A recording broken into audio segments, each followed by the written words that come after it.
नमस्कार, मैं सतीश कुमार और आप देख रहे हैं द सर्च इंडिया न्यूज़। ये या यूपीएससी को क्रैक किए हैं कुमार सुशांत जी, जो 11 लाख स्टूडेंट थे उसमें 122वां रैंक लाए हैं। हम इनसे जानते हैं कि इस मुकाम पे पहुंचने के लिए और एक बहुत बड़ी गिफ्ट हमारे ज़िला को दिए हैं इन्होंने।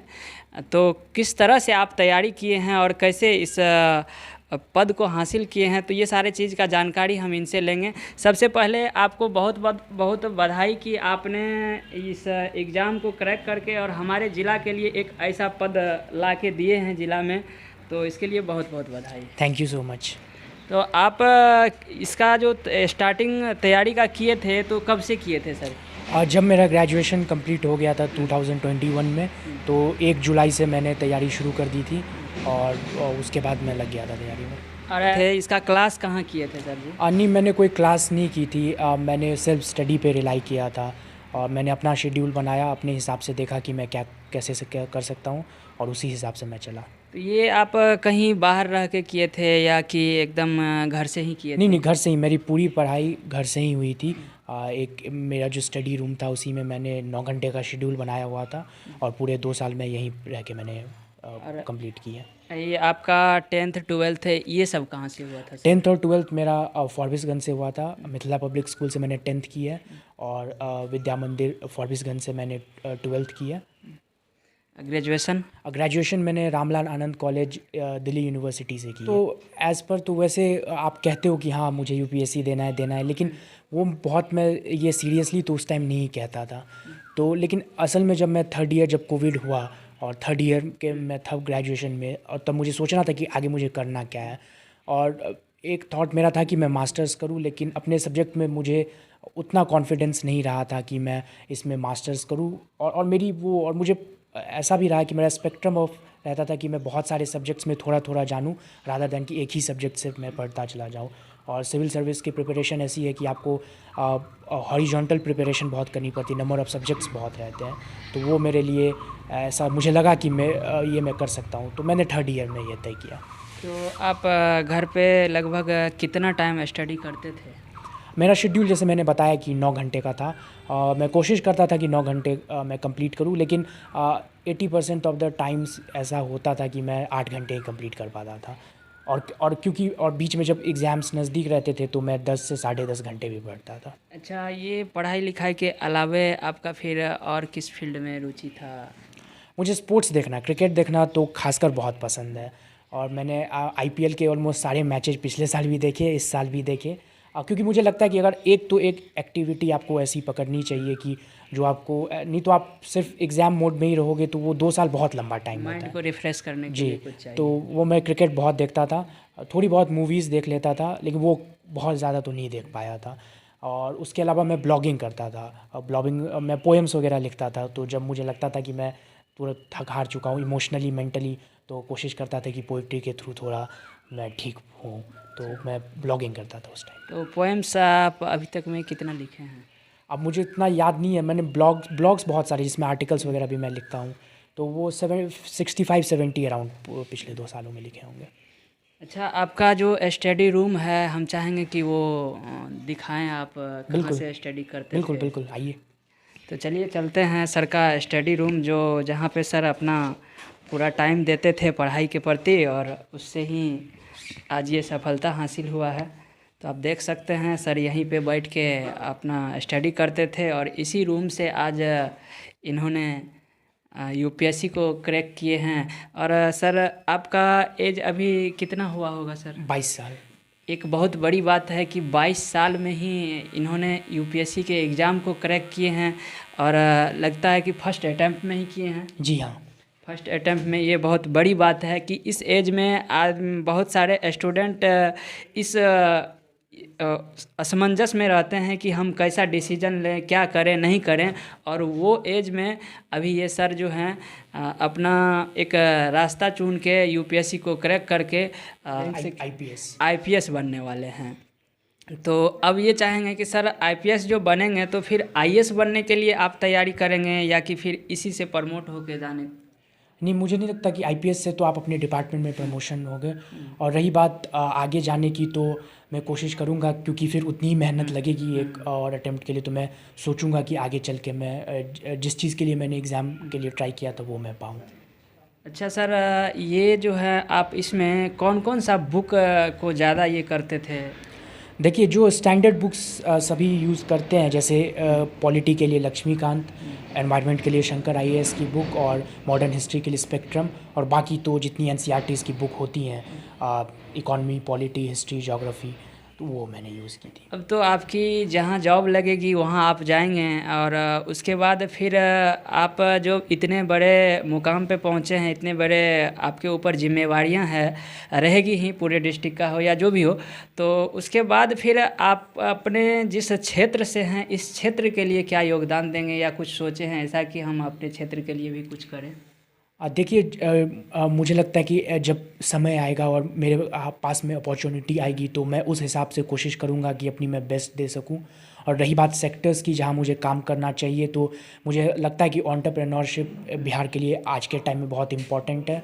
तो अगर उसमें मैं कंट्रीब्यूट कर सकूँ, लॉ एंड ऑर्डर बहुत इंपॉर्टेंट एस्पेक्ट है, अगर वहाँ मैं कुछ काम कर सकूँ, कुछ दे सकूँ, एजुकेशन और हेल्थ तो डेफिनेटली है जहाँ हम इम्प्रूव कर सकते हैं। तो इन सब सेक्टर्स में मैं चाहूँगा अगर मेरा कंट्रीब्यूशन पॉसिबल हो तो मैं अपना कंट्रीब्यूशन दूँ। आपसे एक चीज़ उन स्टूडेंट के लिए जानने का प्रयास करेंगे जो कि चाह रहे हैं यूपीएससी का तैयारी करने के लिए, वो किस टाइप से अपना तैयारी करें और उसका सिलेबस क्या होना चाहिए, वो उनका दैनिक दिनचर्या कैसा होना चाहिए थोड़ा? देखिए, माइक्रो लेवल पे क्या कैसे करना है वो तो हर स्टूडेंट का अपने हिसाब से वो समझेंगे, लेकिन मैक्रो लेवल पे मैं ये कहूँगा उनको कि आप डिसिप्लिन रखें, लगातार पढ़ते रहें, एक डेडिकेशन होनी चाहिए, डिसिप्लिन आपके पास होनी चाहिए, और आप डिसिप्लिन रखते हो और थोड़ा स्ट्रीट स्मार्ट होते हो कि जहाँ जितनी पढ़ाई करने की ज़रूरत है जिस टॉपिक पे उतना आप करते हो, और एक अपने अंदर ये भी रखते हो और पसंद करते हो उस प्रोसेस को। 8 घंटे 9 घंटे पढ़ना आप एंजॉय कर रहे हो, जब आप एंजॉय करने लगोगे तो ये सब चीज़ों का अगर आप ख्याल रखोगे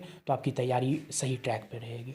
और ख़ास करके इंटरव्यू में जाके बहुत सारे लोग फंस जाते हैं या वहाँ से उनको असफलता हासिल हो जाती है, तो हम चाहेंगे कि इंटरव्यू का जो तैयारी होता है थोड़ा हटके होता है, उसमें किस टाइप से करना चाहिए कि वो सफल हो जाए? जो डिटेल्ड एनालिसिस फॉर्म होती है डैफ, मुझे लगता है अगर उनमें जिन जो चीज़ें मेंशन हुई हैं आपके बारे में, जो आपको लगता है जिनसे क्वेश्चंस आ सकते हैं, अगर आप वो अच्छे से करोगे और उसको टू द पॉइंट अगर इंटरव्यू में आप बोल पाओगे कॉन्साइज वे में, तो वो बहुत अच्छा इम्पैक्ट बनेगा। और रही बात और सारी क्वेश्चंस की, करंट अफेयर्स भी आप अच्छे से करो, और रही बात अनप्रेडिक्टेबल क्वेश्चंस की, तो वहाँ पे आप नो सर नो मैम का यूज़ कर सकते हो, उससे आपको मुझे नहीं लगता कोई नेगेटिव इम्पैक्ट आपका बनेगा। तो इन सब चीज़ों का आप ख्याल रखें। आप किनको सबसे ज़्यादा श्रेय देना चाहेंगे? डेफिनेटली पेरेंट्स को दूंगा, क्योंकि ना केवल मटेरियल सपोर्ट बट मुझे करियर वाइज भी, जब मैंने 12th में साइंस ली थी उसके बाद मैंने बोला कि मुझे आर्ट्स करनी है, तब भी उन्होंने मेरा साथ दिया था। मैंने जब बोला घर से प्रिपरेशन करनी है तब भी उन्होंने मेरा साथ दिया। तो मटेरियल सपोर्ट तो पेरेंट्स का रहा ही है, तो इकोनॉमिक सोशल सपोर्ट भी रहा, और हर तरीके का सपोर्ट पेरेंट्स ने दिया। और सबसे बड़ा जो तैयारी के दौरान जब आप मेंटली डाउन होते हो तो आपको नहीं लगता कि आप अगले दिन भी अब बैठ के उसी इंटेंसिटी से पढ़ाई कर पाओगे, लेकिन तब पेरेंट्स आपसे बातचीत करते हैं, आपको हंसाते हैं, आपको समझते हैं, मुझे लगता है वो सबसे बड़ा सपोर्ट है। तो सबसे बड़ा श्रेय भी पेरेंट्स को। आपके तैयारी का जो चल रहा था सिलसिला, उस दरमियान कभी आपको ऐसा लगा कि मेंटलिटी तरह से जो हमें कुछ ऐसा लग रहा है कि अब ये हो पाएगा कि नहीं हो पाएगा, या जो होता है कि एक तरह से टेंशन होता है?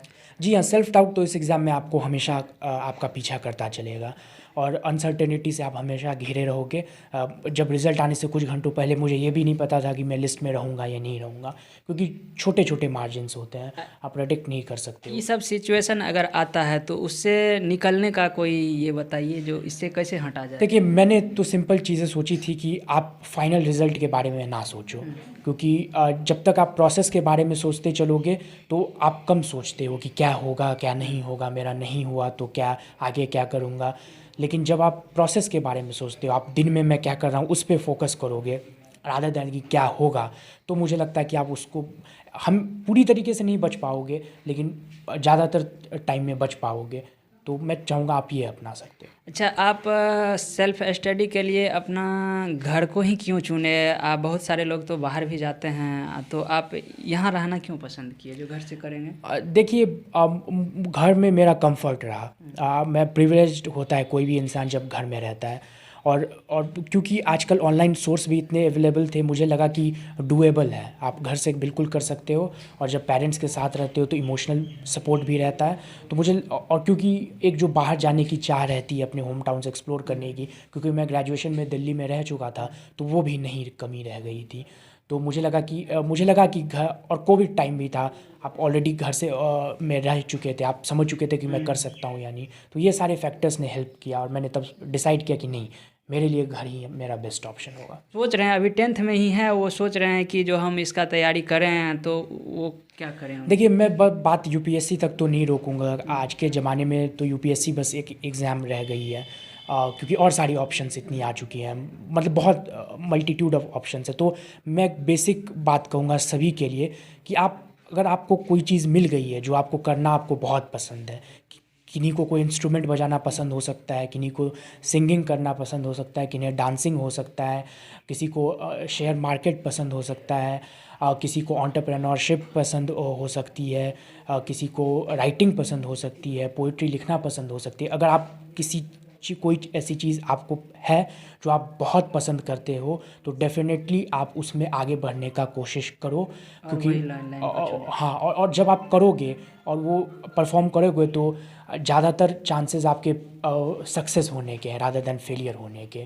तो ऐसा कहा भी जाता है कि आप ऐसा काम कीजिए जो आपको पसंद हो, और विफल उसमें होइए जिसमें आप वो हो, जो आपको पसंद हो, रादर देन कि उसमें सफल हो जो आपको नापसंद हो। सुशांत सर के जो पापा जी हैं ये मेरे साथ हैं, तो सर सबसे पहले आपको बहुत बहुत बधाई कि सुशांत सर ने इतने बड़े मुकाम हासिल किए हैं। ये केवल आपके लिए नहीं, हमारे पूरे ज़िला ही और क्या कहते हैं बिहार और इंडिया के लिए भी बहुत बड़ी बात है।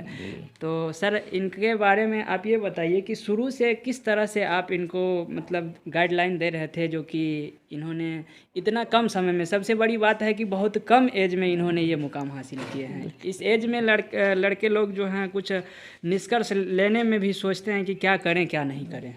ये क्या है, कुमार सुशांत की एक खासियत रही है कि ये एक लक्ष्य लेके चलता, और शुरू से ही हमने पढ़ाई के प्रति थोड़ी ज़्यादा अभिरुचि ली, और यहाँ से शिक्षा लेने के बाद हमने बेगूसराय भेजा।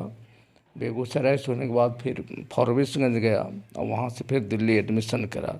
तो इस लक्ष्य लेके चला, इसका उद्देश्य था कि हम अदर लाइन में नहीं जाके सामान्य जनरल लाइन से जाएंगे, और यूपीएससी या कोई अच्छा कमीशन के लिए हम तैयार होंगे। और इन्होंने लगन से काम किया।